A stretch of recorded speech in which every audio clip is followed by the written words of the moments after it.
Good morning, everyone. Let us continue ahead. To start next point, you must know what is tangent, because next topic is construction of tangents to a circle.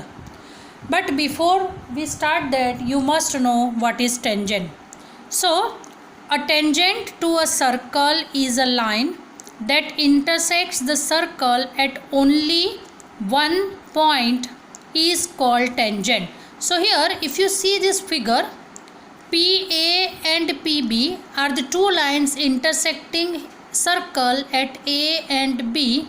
So PA and PB are called tangents to a circle through exterior point P. Here this P is outside of circle, so it is an exterior point.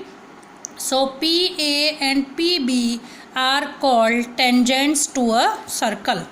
Now next is point of contact. From word only it is clear.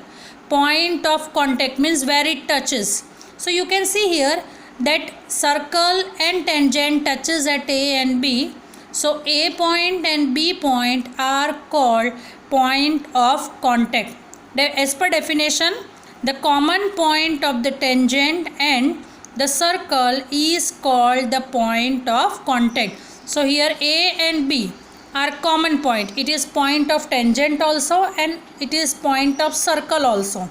So A and B are called point of contact.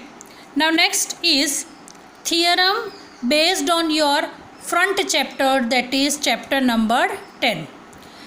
Tangents are always perpendicular to radius. Tangents are always perpendicular to radius. So here PA and PB are tangents. So if you join this point of contact with center, that means it is radius. So OA is perpendicular to this tangent. Similarly, OB is also radius. So OB is also perpendicular to the tangent. That means angle A and angle B are always right angles, that is 90 degree. So when you join radius, that means point of contact, then OB is perpendicular to PB and OA is perpendicular to PA. And one last point is PA and PB are called length of tangents. Now this P is an external point. So when you take this line, that is PA line segment, and same way here PB line segment, then PA and PB are called length of tangent. This PB and PA are called length of tangent and they are always same, means PA is equal to PB. So you must know these points before we start our next point, that is tangents of circle. Thank you.